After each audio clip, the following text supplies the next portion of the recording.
Hi, I'm Mary McQuilkin, adjunct faculty with the University of Alaska Fairbanks Center for One Health Research. Today, I'm joined by Mike Brubaker, Director of the Alaska Native Tribal Health Consortium's Community and Environmental Health Department and co-developer of the Local Environmental Observer LEO network. My name is Mike Brubaker, and I work for the Alaska Native Tribal Health Consortium in Anchorage. I've been working in the tribal health system for most of my career, and a lot of the things I like to work on is trying to understand how communities are changing, but also what are the components that help make communities be healthy, and what are some of the challenges that they encounter in order to achieve health and wellness. Currently, I work as the director of a department here at the Alaska Native Tribal Health Consortium called Community, Environment, and Health. And I was one of the developers for a platform called the LEO Network, or the Local Environmental Observer Network, which we are still building and using today. Could you explain what the LEO network is and how it came to be?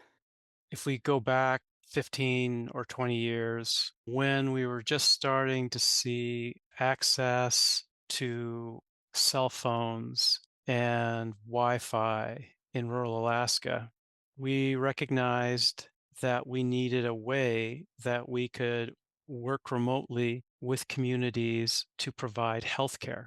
And so, one of the first types of technology that was used with those kinds of platforms was called telemedicine, where we would connect someone from a clinic in a rural village to a specialist or a provider here at the hospital in Anchorage or at some other regional hub.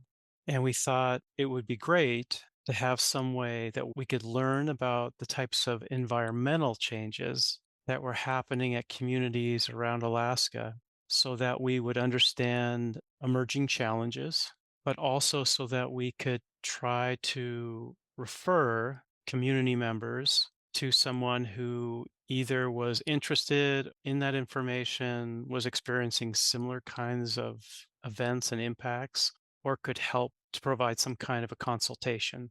People started using Facebook to post photos and share them. And we thought that was pretty intriguing and recognized that having something that could do that for sharing and with imagery and with stories, but also that could archive the information and make it searchable and make it mappable was something that we thought would be really important.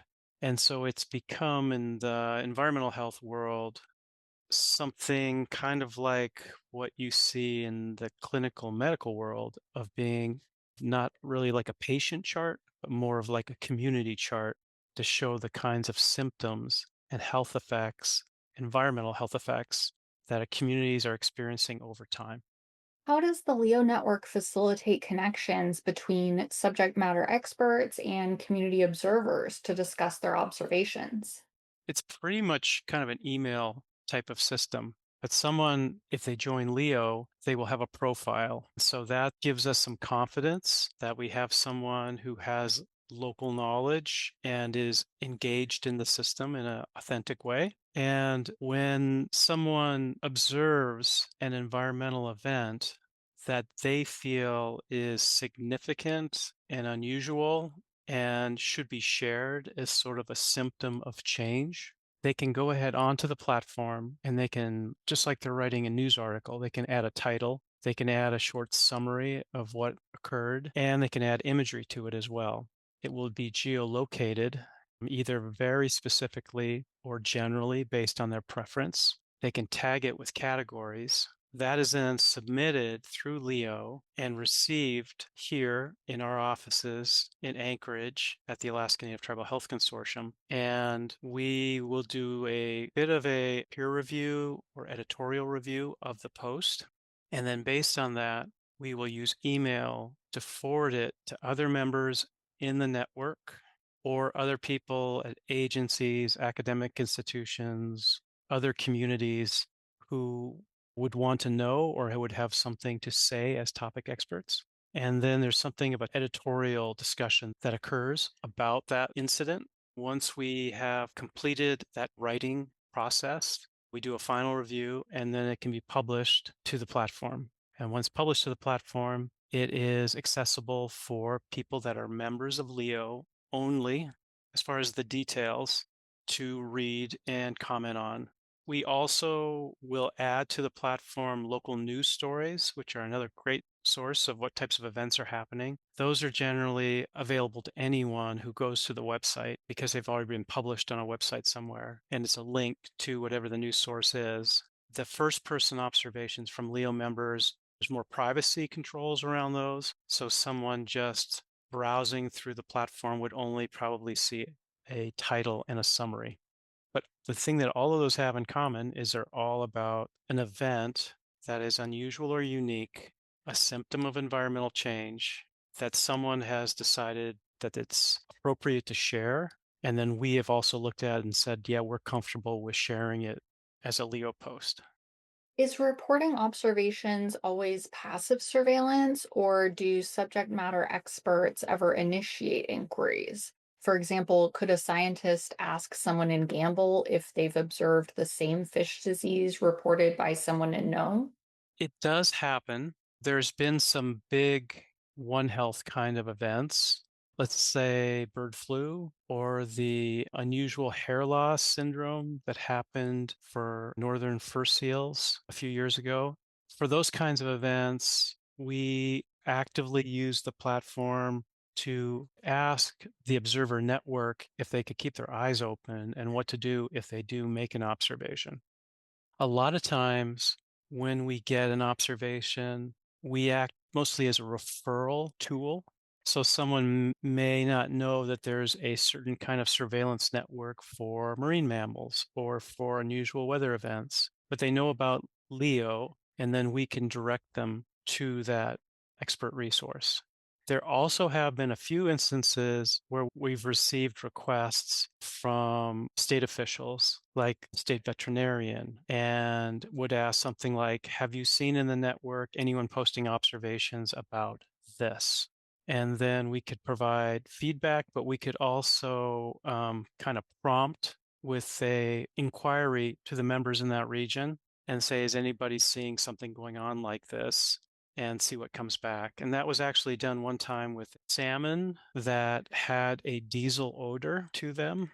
It was interesting too. It was a state veterinarian, and he didn't say this is happening from a certain community, just as anyone reporting on this. And so we sent out an inquiry, and right away we got a result back. It was from Good News Bay, where they're saying, yeah, we're experiencing salmon that have a diesel-like odor. And the state veterinarian confirmed because that's where they had heard it coming from originally. And it also helped to describe the range because we weren't hearing from other communities of a similar event. So that kind of investigative use has been applied before. And it's one of the reasons in the tribal health system that we feel Leo has utility because we are sort of training ourselves and training the community to be prepared for when an event happens so that we can hopefully detect it and respond as quickly as possible and bring people in who need to know and can help respond. You mentioned adding news stories to the map. Does the Leo network include events like oil spills or new mining operations that might be related to the observations people are submitting? We do. We really defer to the members as being the local experts to tell us when something should be added.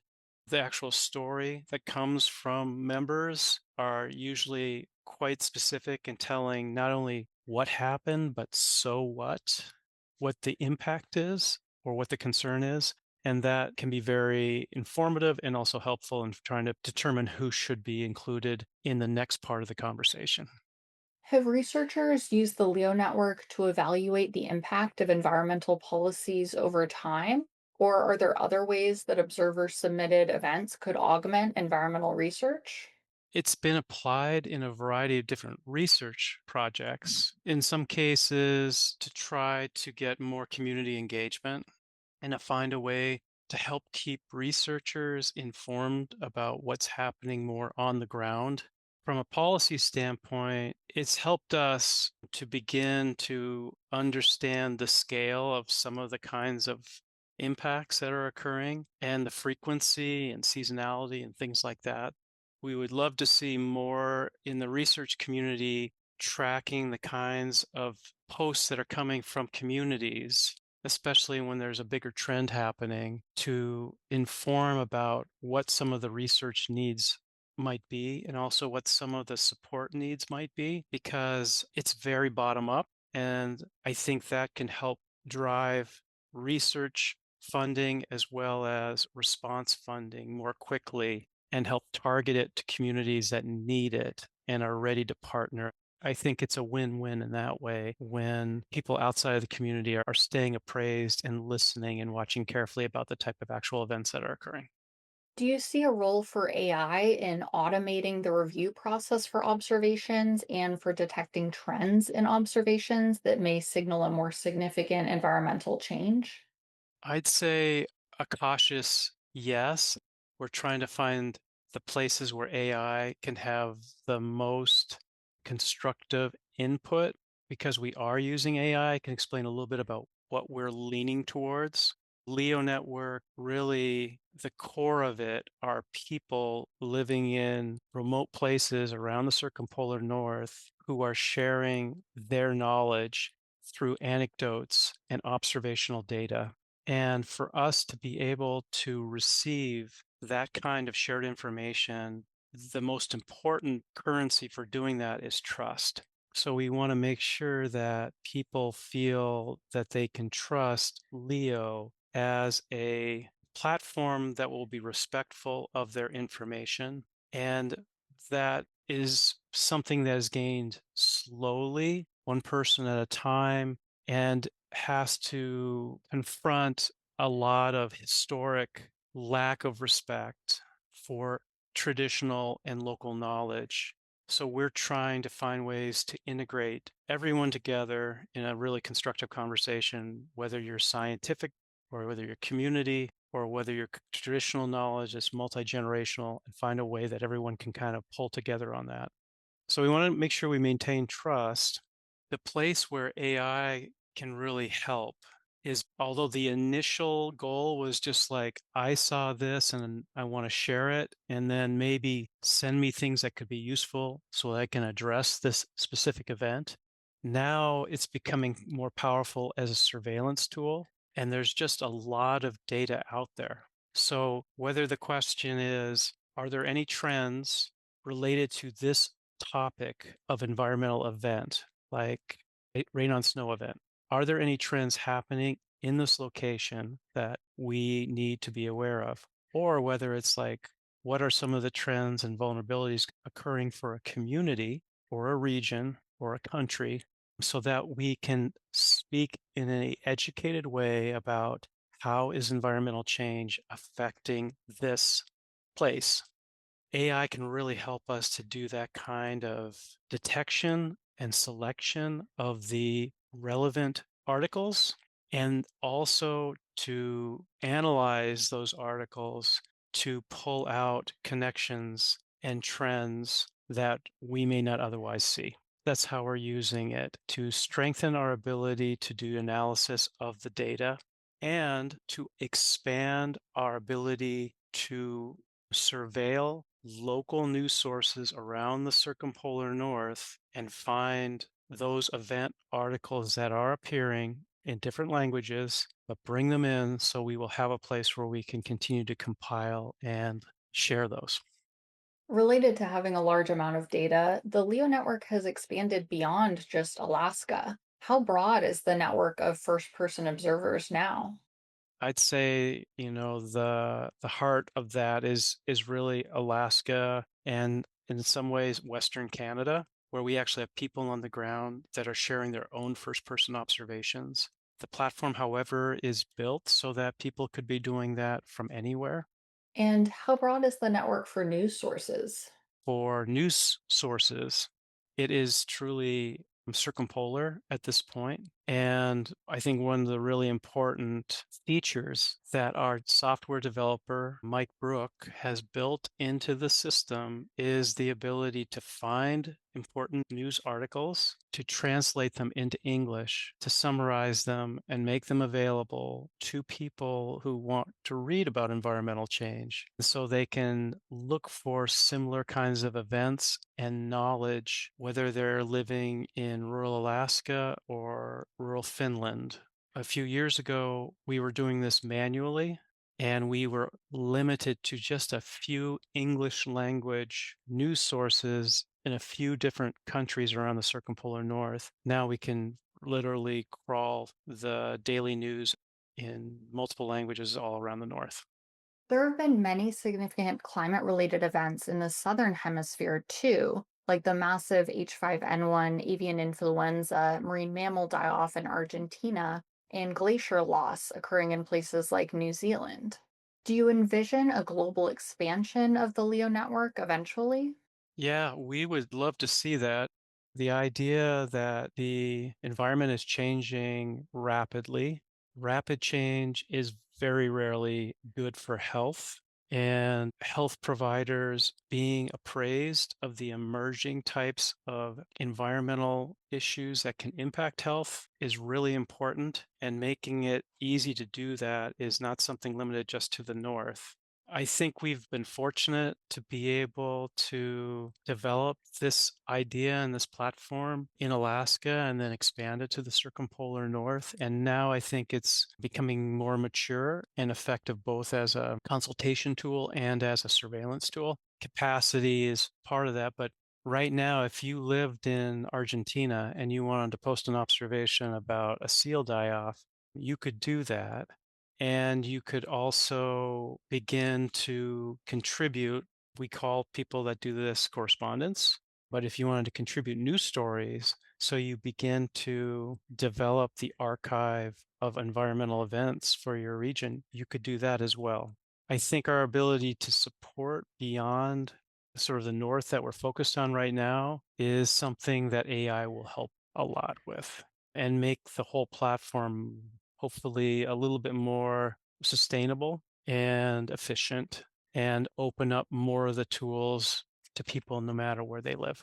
How do you filter and do analysis on anecdotal data is kind of the conundrum for us. You have time and you have location and you have topic. We do have the stats feature. So if you wanted to look at like of all of the posts in here about zoonotic flu, and you can look at frequency by year, and then you can also look at month and season and country. So that stats view, that's kind of a cool feature. We do have a topic timeline by month. So most of the bird flu posts were in spring or in October. Of course, this is kind of the where is it happening? This is what was it? What kind of event? And this is like what were the impacts on people? You can also look at it by year. What do you see as the biggest challenge for maintaining and expanding the LEO network? There's some interesting things that we've noticed, and these aren't necessarily the challenges, but they kind of inform some of the challenges. And one thing is when the weather and environmental conditions are relatively normal, the platform becomes fairly quiet in a given region. And that makes sense. When things are the way they're supposed to be, weird stuff is not happening with the wildlife, with the weather, and everything else. As soon as the environmental conditions become, or the weather conditions become unusual, you see climate as a huge driver. So the climate, environmental impact, health impact connections are something we're becoming more and more familiar with. There are also just events that happen because there's a natural disaster or a spill or something like that. And we have the ability to pull satellite imagery and look at a specific location. And sometimes that's really informative too. Related to that, how is LEO Network's format particularly well suited to highlight climate as a driver of environmental change? The importance of climate as a driver for environmental change scales right down to little local events all over the place. And understanding those connections is really important. The other thing is, after a couple of years, things get really quiet too. So the first year it's raining in January, we're seeing observations posted all over the place. The second year, observations posted all over the place. The third year, not so many. By the fourth year, it's no longer unusual. It's becoming the norm. And after 7 or 8 years, it's when it snows in January that's the unusual event. These things have a shelf life. So we have a small window for when we can describe and track the environmental changes that are occurring. And we have a small window when there will be people who have experienced both sides of the change and can help to educate and navigate what's happening. So I think time constraints are one of the big challenges. Another is having people that prioritize and have the experience to notice a subtle change in the environment. That's one of the reasons why this project has been sort of supercharged in the Circumpolar North, because you don't have a lot of news sources, but you have a lot of people in the remote communities who are really knowledgeable and familiar with the environment and are willing to share it. So I think having people willing to share information is another big challenge. It's taken a lot of labor every day to keep these kinds of platforms going. So I think as the scale and number of environmental events increases, it's going to be more difficult to maintain that. So we see the opportunity to offload some of the hard analysis and searching features to AI as something that could be a turning point for our ability to run a really effective platform and focus more of our time on the consultation and in-depth analysis and team building that's required in order to respond to these kinds of events. I know some communities in Alaska have been doing seawater sampling and other environmental testing for pathogens. It would be interesting if there could be a partnership between Leo and either the CDC lab or the state lab to do environmental or wildlife testing of samples collected by observers. Yeah, that is the goal. Going back to the salmon that smelled like diesel, that was another mystery. And the state of Alaska scientists weren't actually the first ones to come up with a leading hypothesis for that. The people that came up with the leading hypothesis of what might have caused that was the environmental coordinator from the village in Good News Bay who actually reported it and just started to do some web-based research and found some papers that were published in Japan describing more of a algal related exposure, just like that happens sometimes in marine mammals, that had been reported in salmon and had resulted in a fuel like odor in fish. One of the very first observations in Leo was from Southeast Alaska, Prince of Wales Island, and a local hunter noticed hair loss in deer. If you think about as a result of climate change, everything's moving, and so you're kind of downstream from somewhere. And upstream, they're going to have a lot more experience of identifying what this thing is and how to deal with it, whether it's vectors like ticks or whether it's some kind of a disease in the hair of a deer. But what happened with that was the hunter posted the observation to Leo. So we contacted the state wildlife veterinarian with the Alaska Department of Fish and Game and like, what do you think of this? And the platform is successful because a lot of different people from different agencies and communities take a little bit of time to share their knowledge and help provide feedback. And without that kind of crowdsourcing for knowledge and science, it wouldn't really work. The state veterinarian, Kimberly Beckman, said, I'm not sure what that is. I haven't seen any reports of that yet from Southeast, but here's the name of my counterpart in British Columbia. Contact them. And so we did. We took the post, we sent it to them, and they were like, oh, yeah, we know exactly. That's hair loss syndrome in deer. We've been seeing more and more of that over the past few years. We weren't aware it was happening in Alaska yet. You might want to establish a sampling program. So that partnership between British Columbia and Alaska Department of Fish and Game and a local community that was experiencing that syndrome firsthand was like the ideal kind of outcome we hope that happens. Sometimes like starfish wasting syndrome, there actually is a really well established monitoring network for that. And so in those cases, quite often it's just referring the observer to so that they can participate in the established network. So a lot of times we're doing that kind of routing. And then in some cases, we are fortunate to be the first repository of that kind of an observation. I feel like the Leo network is a perfect example of One Health in action because of the multidisciplinary nature and combining scientific knowledge with traditional knowledge and many different disciplines collaborating with community members to understand problems. We do participate in the One Health conversation actively here in Alaska, and sometimes we have participants from Canada as well. And we start every quarterly meeting with a rollout of all of the One Health relevant posts that came into Leo as an icebreaker. And we just go through the map and say, this happened here with starfish, this happened here with clams, this happened here with birds. And it really helps because the wildlife human health practitioners that are there will then have more information or they'll have things that we had missed. And we continue to have that kind of living conversation about it. So I agree. I think it works really well as a place where we can all gather around these events as they're happening, small or large, and work on trying to come up with appropriate interventions. Can you provide an example of the traditional knowledge used to maintain the health of communities and also of the environment? I think of the village of Nikolsky. It's the second to last village that you encounter as you go out the Aleutian chain beyond Dutch Harbor. It's one of the most isolated, remote, and smallest villages in Alaska.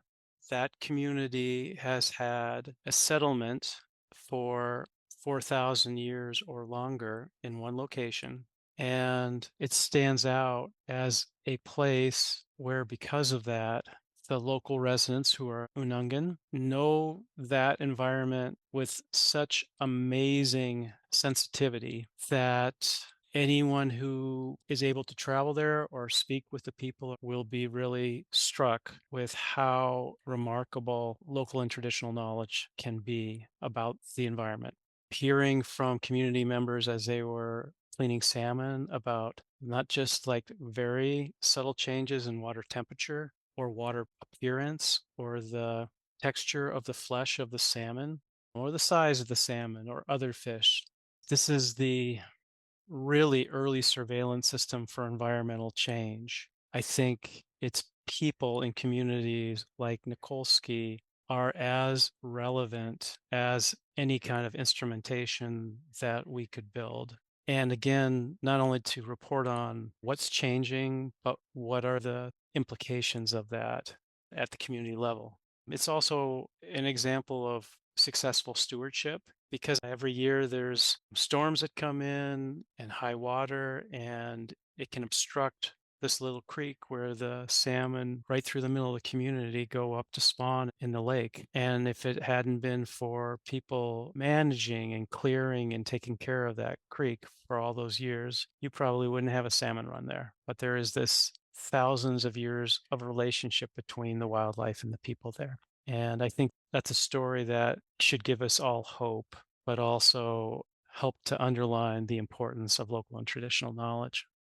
How do you envision the Leo network evolving in future years? I think the open invitation to share your knowledge when you see something important is important. People, whether they're living in Nikolsky Way on the Aleutian Chain, or whether they're living here in Anchorage, or they're living in New York City alongside Central Park, people have a wonderful capacity for noticing subtle change. And so I think, given the speed with which the environment is changing and the importance of that information for health, inviting people to share what they see is really important. And I just would encourage people not to be shy, but to go ahead and share your knowledge where you can. Take pictures when you see something that you have a question, because you might be able to be the first person to identify some connections that no one else has. Thank you.